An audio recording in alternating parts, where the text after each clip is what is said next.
So the biosphere consists of all the Earth's organisms and all the physical space and through time that we inhabit.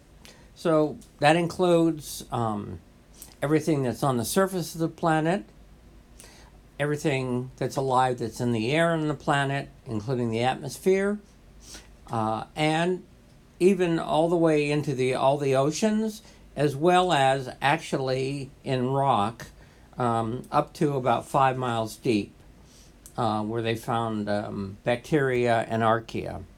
So the basically the top less than 1% of the Earth, all the way around, is a thin veneer of life, and that's the biosphere. So, as I mentioned, ecology is the interaction between species and their environment, including their physical environment, and that's the abiotic environment and the living environment. So, this is a tropical reef. Obviously, the fish are part of it.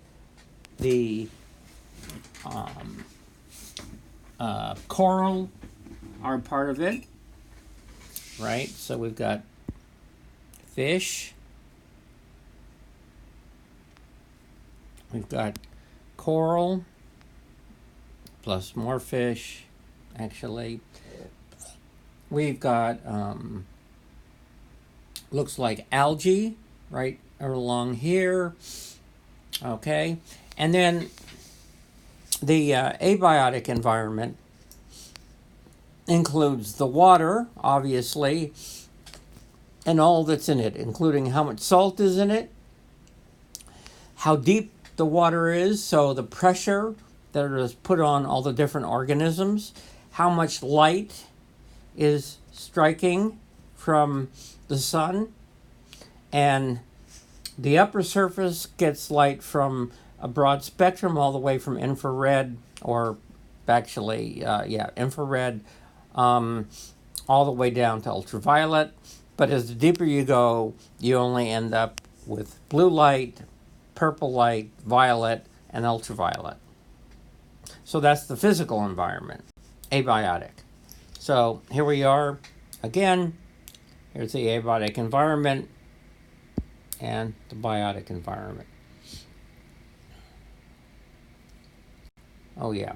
So environmental factors obviously affect the distribution and abundance of organisms. For example, you're not going to find a polar bear in the tropics. It's way too warm. They've got too much fur. They're actually adapted to life in very cold climates. And the same thing goes for tropical species like a three-toed sloth that's only found in dense tropical forests, and you're not going to find those, obviously, up at the poles or living in the water, for that matter.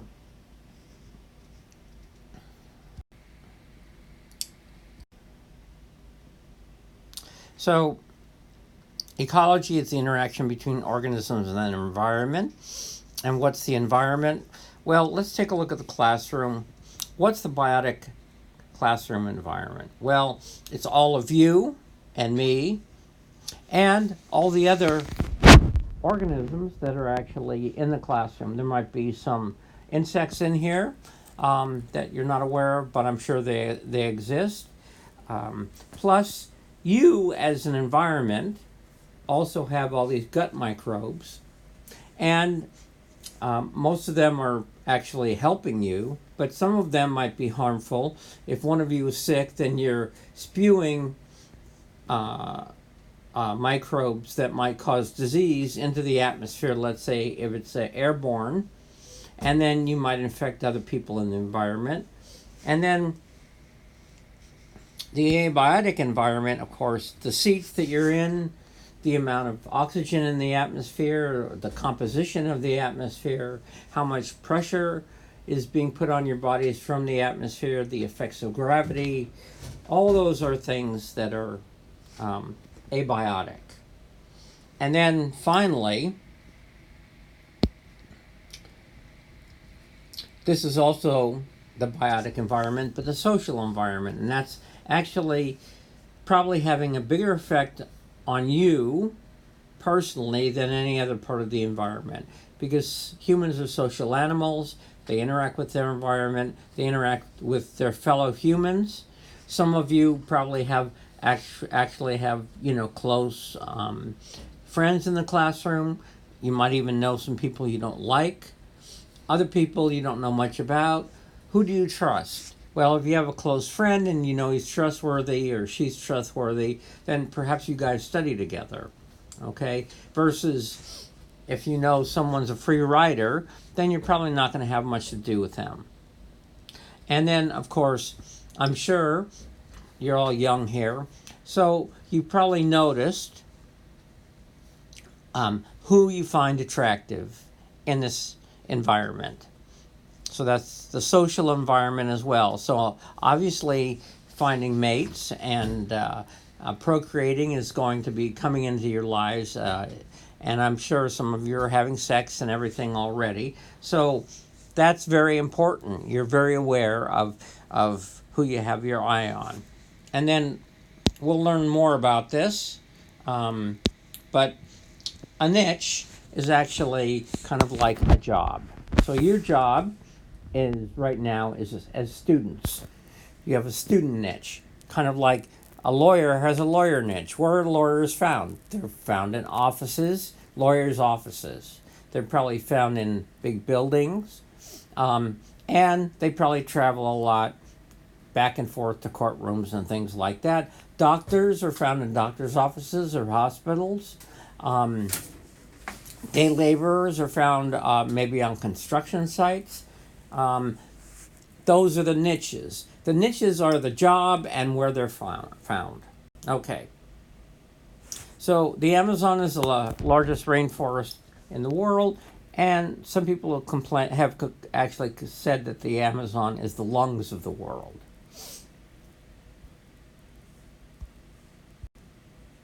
Here's the Amazon rainforest, a good example. This is lowland rainforest. You can also have tropical rainforest that is higher in elevation. Those are called cloud forests. You can also, in the tropics, have dry forests that are only get rain. Well, for the most part, the tropics have a wet season and a rainy season.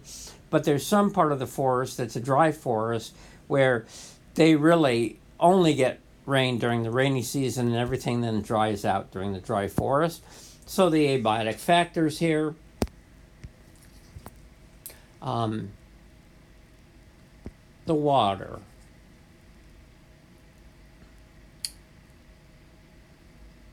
The air. Various rocks. Okay? Things like that. And then the biotic factors.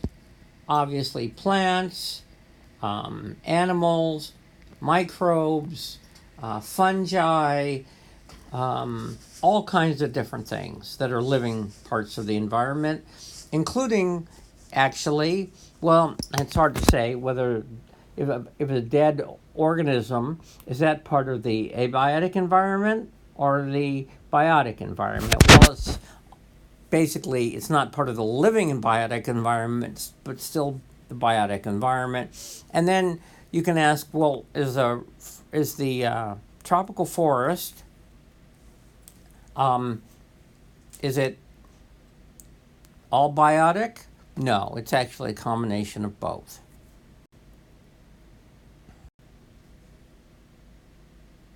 In the last 15 years or so, there's been some droughts in the Amazon. The Amazon is also actually under threat because of farmers cutting it down, burning it, and then turning it into grassland for beef.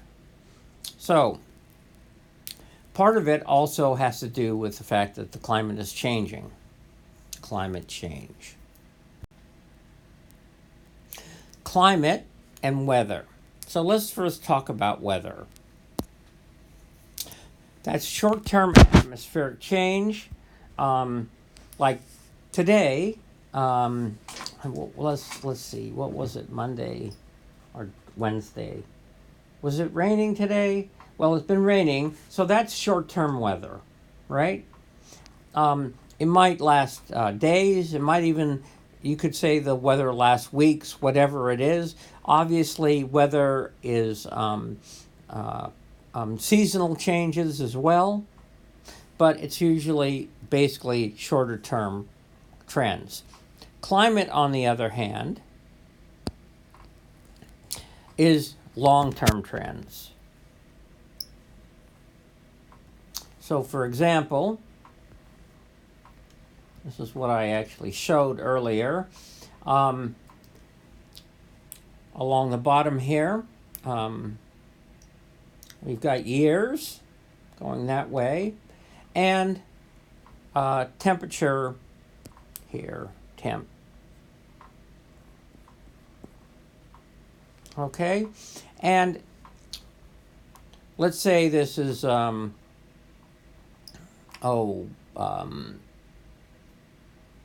different years. Let's see, this was 1,000 years ago, 500, 300, and today, right? And you can see all these different points of temperature from all over the world, and you see that there's a trend going up. So this is over a long period of time. This is climate in terms of what the temperature has done.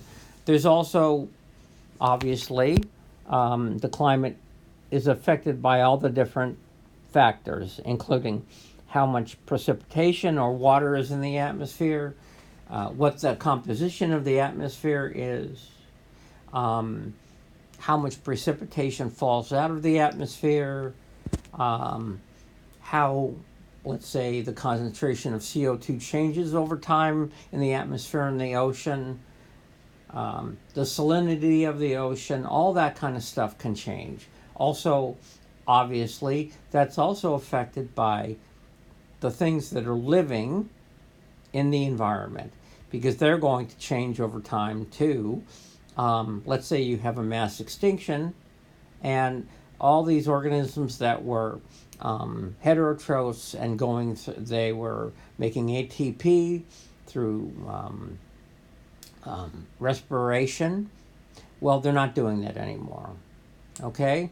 So then that's going to actually change, and also all the plants are not going to be doing photosynthesis. So that's going to have a big change that'll feed back into the environment. So here's some consequences of climate change. Here we have flooding. Here we have, kind of like, looks like drying out drought, perhaps.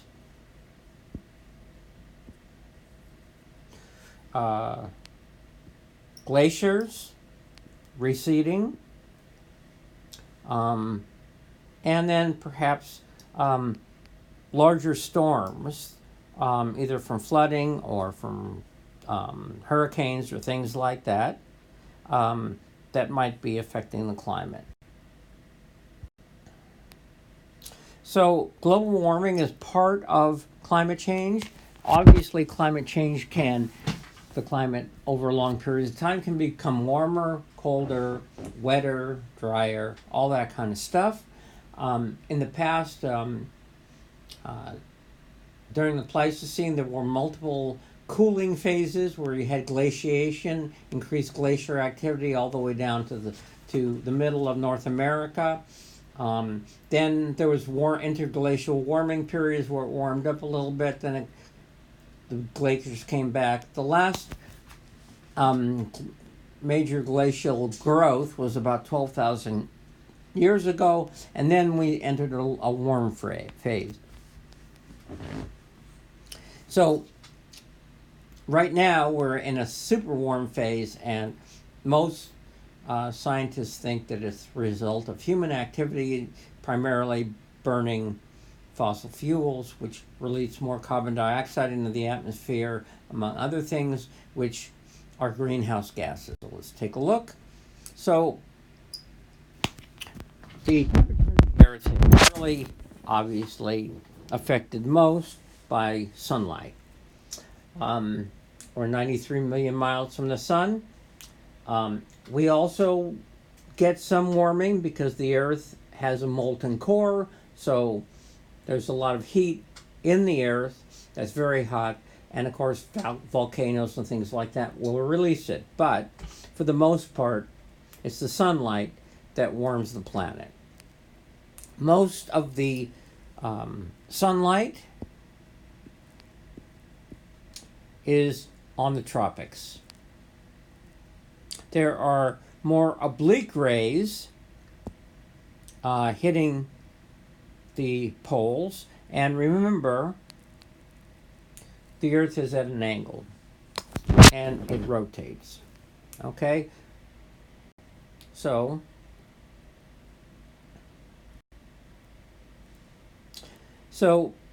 global warming is not dependent on how sunlight strikes the Earth. It's a matter of how heat is retained because of the composition of the atmosphere.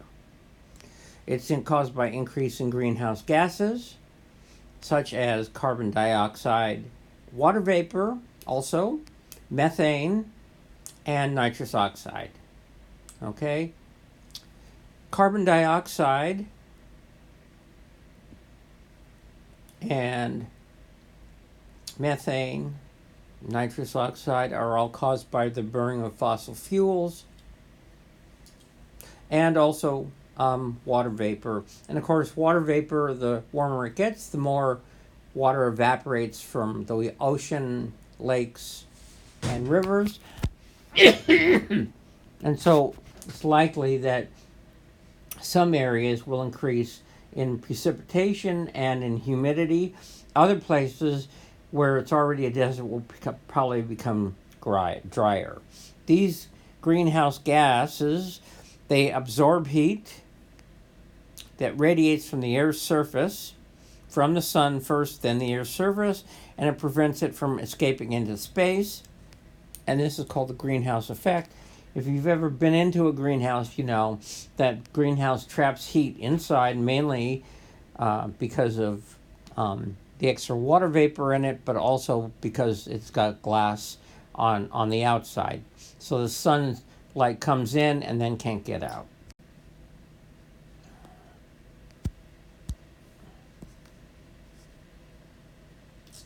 Okay. So, first of all, we have the sun. About a third of solar radiation is actually reflected back out into outer space. Some of the incoming solar radiation is absorbed by the Earth's surface, including the biotic and abiotic environment. So, obviously, rocks can heat up, soil heats up, water heats up, all that kind of stuff. And also, plants take in a lot of that solar radiation and then actually turn it into sugars and carbohydrates. Absorbed energy is then re-emitted.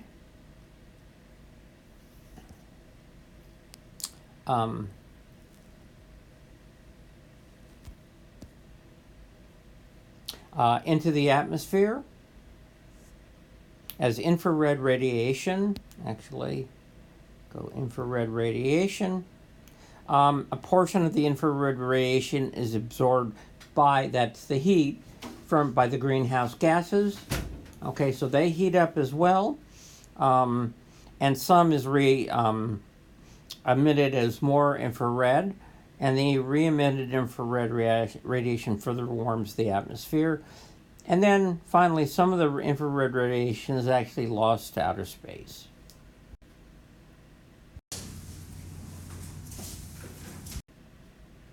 Okay, so this is kind of how it works. We've got sun's rays hitting the Earth. Some of the heat actually escapes into outer space, but not all of it. Some of it is actually re-radiated and heat is trapped into the atmosphere and on the planet and in the water. And these things accentuate, these are the greenhouse gases that accentuate that.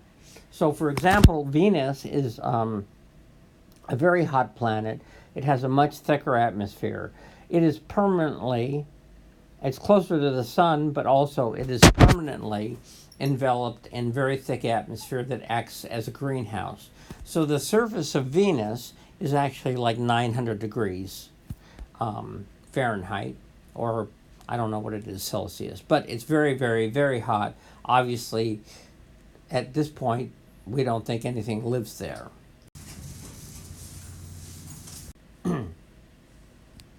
Global warming, even though most of the radiation hits the center of the planet, we're seeing most of the effects initially were actually at the poles. So, and the Arctic is melting, the Antarctic is melting, the glaciers are melting, water is running, more water, meltwater is running into the sea and rising sea levels. And then a lot of the animals that were actually living in the Arctic, like polar bears, are having a hard time of it because they normally spend most of their time during the winter time on sea ice hunting seals. And the sea ice has really decreased in the amount and how thick it is. And so there are in lots of places where the bears are not able to actually spend the winter on sea ice, and they're having a very hard time of it.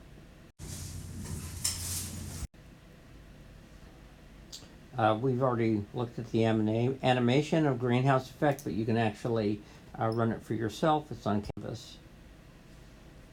So, human activities such as the burning of fossil fuels have released an excess of greenhouse gases. The infamous king of the greenhouse gases, well, they're carbon dioxide. That's the most. So remember, during cellular respiration, we take in oxygen. We also take carbohydrates or sugars that we get from plants, and also fats, and they go through cellular respiration, in which carbon dioxide is released and water is released and we get ATP. Okay? Well, it turns out when you burn living stuff, whether it's plant material or animal material or whatever that's living, that burning is going to release lots of carbon dioxide, just like cellular respiration does. Okay? So we're actually releasing carbon dioxide because we're breathing out, we're releasing carbon dioxide. All heterotrophs that are not photosynthetic do that. So here we have from 1,000 the year 1000 all the way up to 2100. We haven't reached there yet completely, but you can see these are levels of CO2 concentration. We actually get this from a number of different places. From about the last 180 years, or 150 years, there's been recordings of CO2 concentration. Actually, no, only about the last, let's undo that. Probably about really good stuff from only about 80 years ago. Okay, but we can also get an idea of how much, because we can take ice cores from glaciers or from the poles that have been frozen continuously. And those ice cores have little bubbles of air that were actually captured in the ice at that period of time. We can capture those bubbles and we can analyze the composition of the atmosphere. And so we can get an idea of how much carbon dioxide was in the atmosphere. We've actually got our ice cores that go back like 800,000 years, so quite a lot. We can also get an idea by doing tree coring, because trees, the warmer the weather, the bigger the rings they have, even though the rings can also be made smaller because there's not enough water, so water and heat go into how big the rings are, and you can get an idea, first, of what the temperature was like, and perhaps the concentration of CO2. And so here's our green circles indicate CO2 levels measured from bubbles of air trapped in the ice formed many hundreds of years ago, all the way back to 800,000. And that's just under about 300 parts per million, right? So all of this.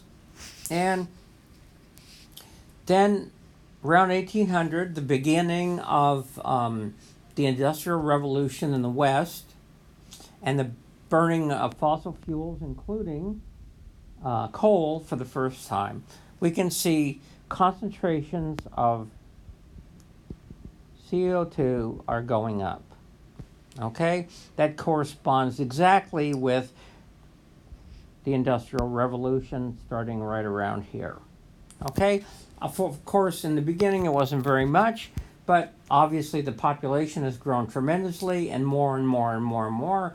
And so now we're actually up to 404.21 parts per billion in 2016.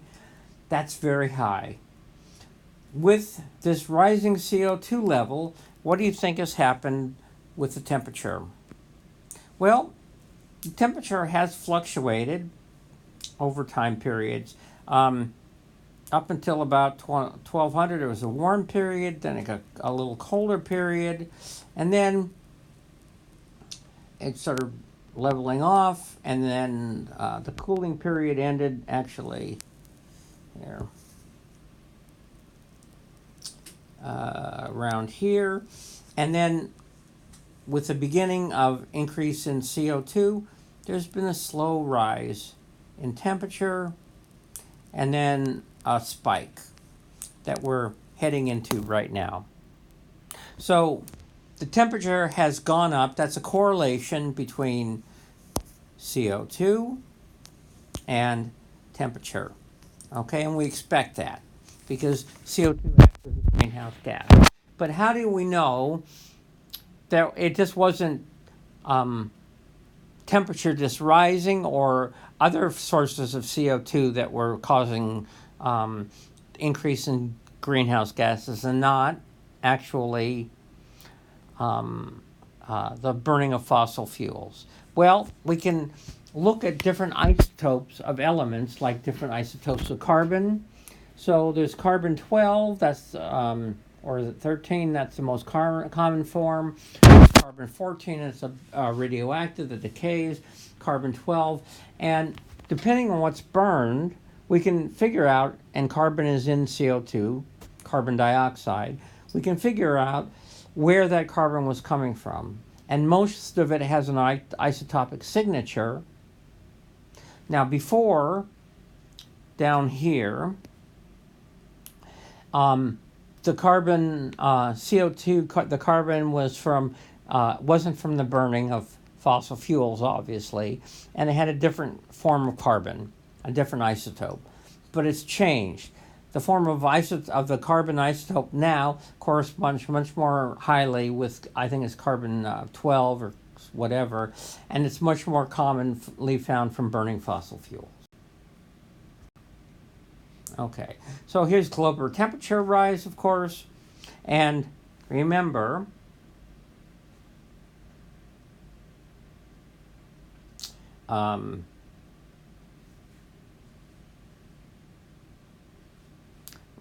right around here is when carbon dioxide started to rise.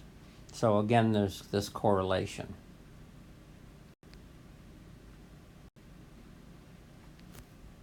So CO2 fluctuates yearly. There's more CO2 in the atmosphere in the northern winter than in the summer. CO2 concentration has risen several times in the past. So there's these yearly fluctuations seasonally, right? Depends on where you are too. And each time that things have risen, CO2 concentration, usually the temperature follows. So carbon dioxide and temperature, and you can see how there's this very close correlation.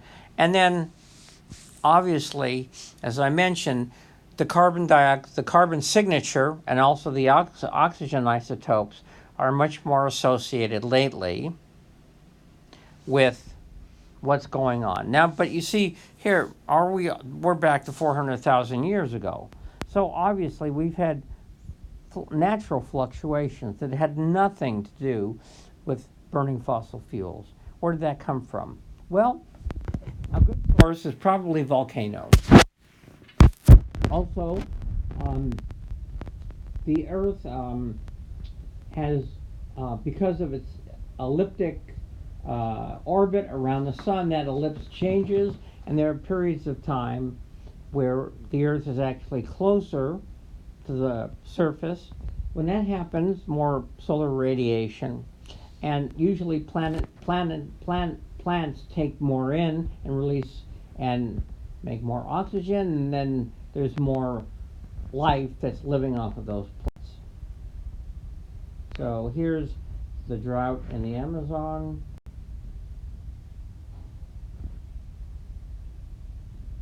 Okay.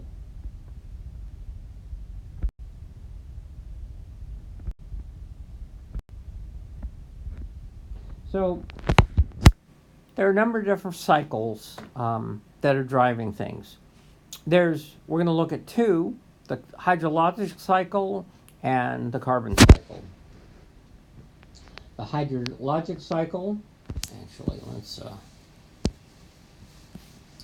is the circulation of water in the form of liquid water, solid frozen water, cold water, and gaseous water. Circulation of water from the land and the ocean to the sky and back again. So here is what we're looking at. So we get evaporation.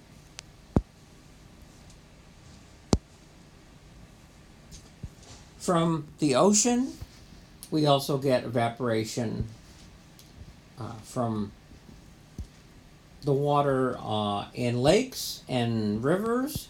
We also get evaporation or transpiration from all the plants. So during photosynthesis, the same sorts of things happen. Remember, plants need water. Photosynthesis, you need sunlight, you need water, and you need CO2. Okay? And water is taken in by the plants, and then it's transpired out. So the plants also release water into the atmosphere. Then, as the water concentration goes up, it condenses as it gets in the atmosphere. The higher it up, the colder it is, the more it condenses. So now it's turning from a gas into water, and eventually it precipitates out. And it can precipitate either out in the form of liquid water or as snow and ice, right? Same sorts of things. Usually more snow and ice up here, a little warm rain down here. Also, as the water goes into the soil, it then percolates down into the soil, and there's a lot of water underground. We call it groundwater. Okay. And that groundwater feeds back into underground, and some of it also obviously feeds into the ocean as well and run off into the lakes and rivers, right? So that's the whole hydrologic cycle from the ocean and back again. Okay.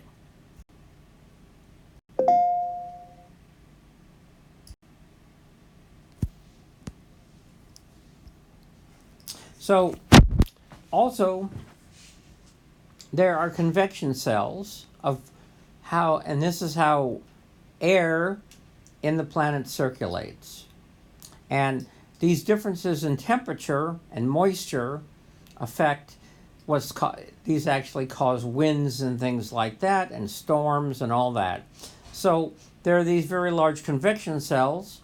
So here we are up here at the North Pole, down here at the South Pole. We have cell 2 in the north and cell 2 in the south. And then we also have cell 1 in the north, and then cell 1 in the south.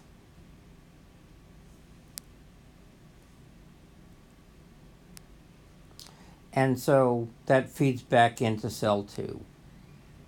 So warm moisture rises and cools, mostly, from the ocean, obviously, but also mainly from the tropics.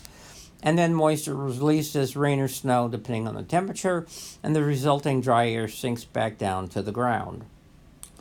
It sinks because it's gotten colder up on top. There, as it gets closer to the ground, it starts warming up again.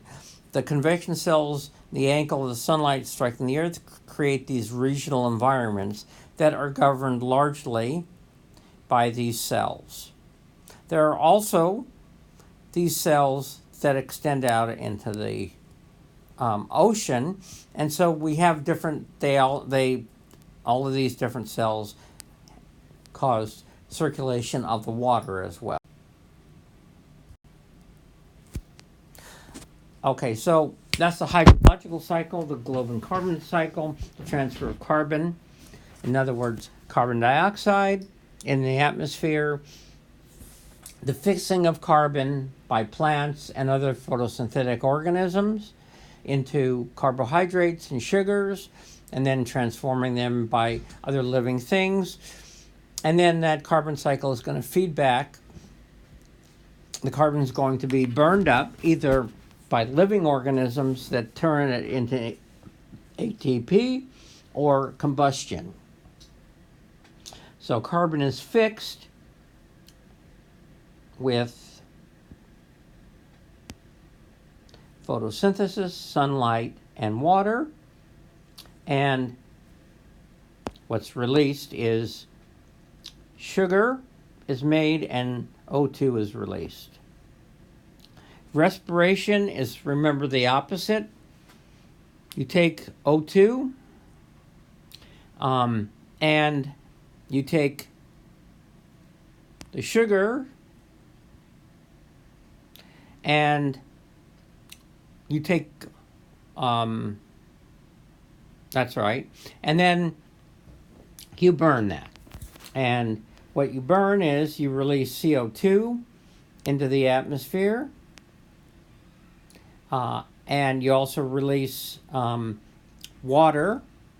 That's part of the metabolic process. That's where this water comes from.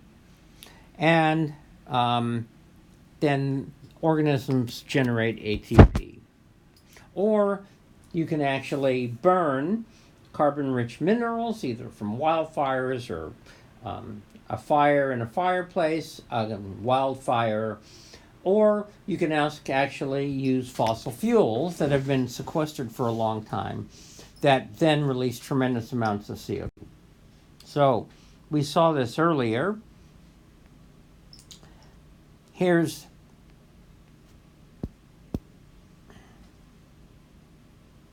sunlight, right? Hitting the trees, we get photosynthesis right here. It requires the sunlight energy, CO2 and H2O, and it releases oxygen into the atmosphere, right? So here we are, sugar and the sugars that heterotrophs, the organisms that eat the plants, need to produce ATP. And so here's our sugars again. That was here, it's now here. The oxygen is now here. And during cellular respiration, you give off CO2 that then ends up in the atmosphere and then back into the plants, and H2O that is also needed for photosynthesis, and also ATP and heat used by, in this case, a cow. So that's released back up, and so we see this whole carbon cycle. The thing is, before humans got so good, when we're just hunter-gatherers, we didn't do much deforestation. But now we've cleared a lot of forest, which removes vegetation, which means less photosynthesis is going on, less oxygen is being released, less water is being released, all of that. And also, when you clear the forest and you burn them, that releases heat and CO2. Or you can actually take, so this was the burning of plants, but also fossil fuels like coal, oil, gas, all those natural gas, all those kinds of things. That's from past biotic activity, and a lot of that stuff was actually living stuff. It died, but it was still in the form that could be burned, and so now we dig it up and we actually burn it for energy. Okay, so you're releasing lots of different energy. Here's the energy that you're releasing. So here you're burning CO2 and oxygen, right?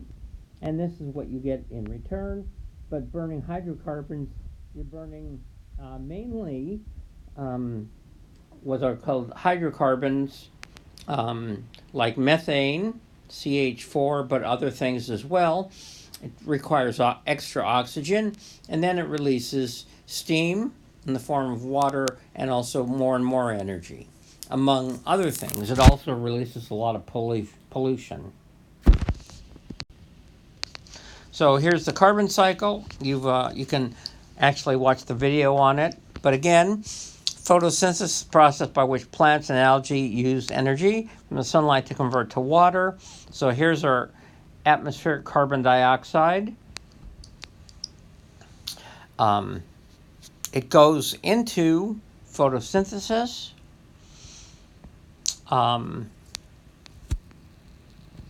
And the plants then produce sugars and O2, right? And the animals and other things that need O2 for respiration, also for fermentation pathway. You don't need oxygen, but you need the sugars. That also then releases the carbon back into the atmosphere, right? Come on. That's from manufacturing.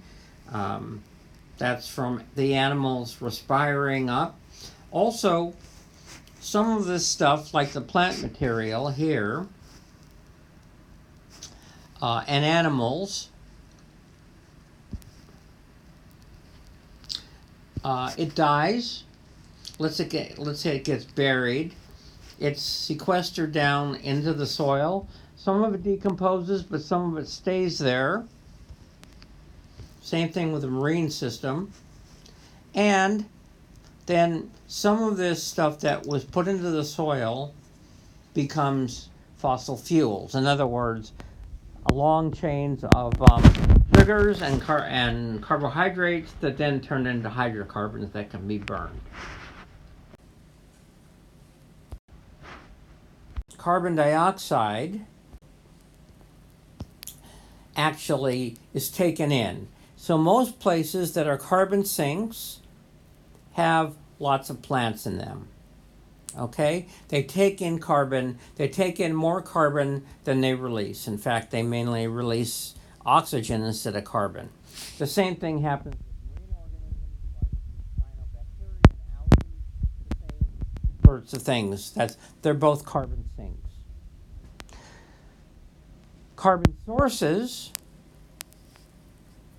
are animals and other things that either undergo cellular respiration and burn up carbohydrates and release carbon dioxide back into the atmosphere, including in the ocean, or carbon sources also include, let's say, fossil fuels being burned or plants being burned that releases carbon dioxide, atmospheric carbon dioxide back into the atmosphere.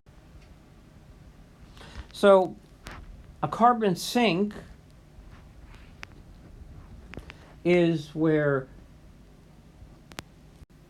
okay, so a carbon source releases CO2 into the atmosphere. A carbon sink takes carbon out and absorbs it, and usually into plants that then turn it into sugars and carbohydrates. So when you have a forest fire, in this case we've got a carbon sink. So these are plants that haven't been burned, right?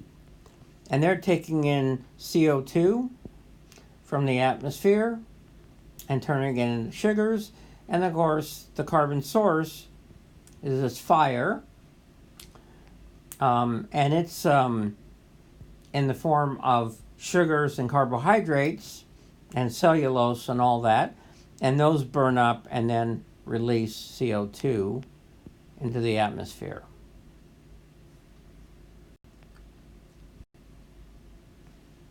So, and then finally, of course, now humans actually use more of the resources of the earth that are available than what that's actually replaceable.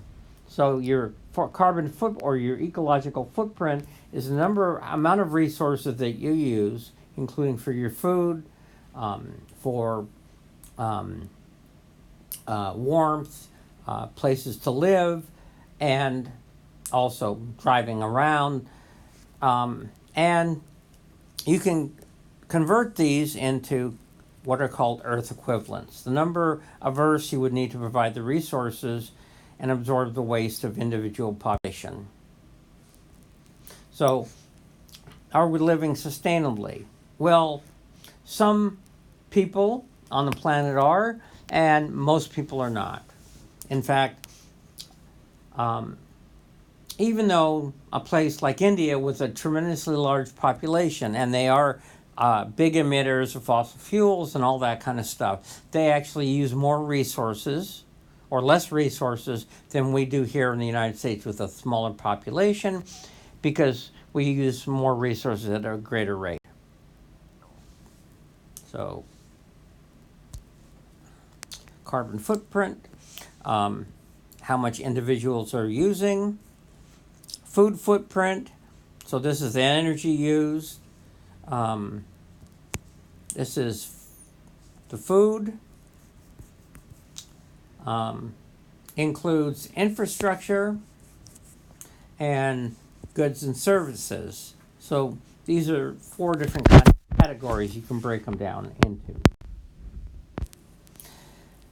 You can see here that United States is at the top. Actually, this is a little bit out of date. China is rapidly catching up with us. They have a much bigger population. They started out with a bigger population. So you can see India with 1.2 billion people or 1.3 billion people. The population is growing. And they actually use less energy. They use about 7/10 of 1 Earth, compared to the United States with 1, 2, 3, 4, 4.8 Earth's equivalents.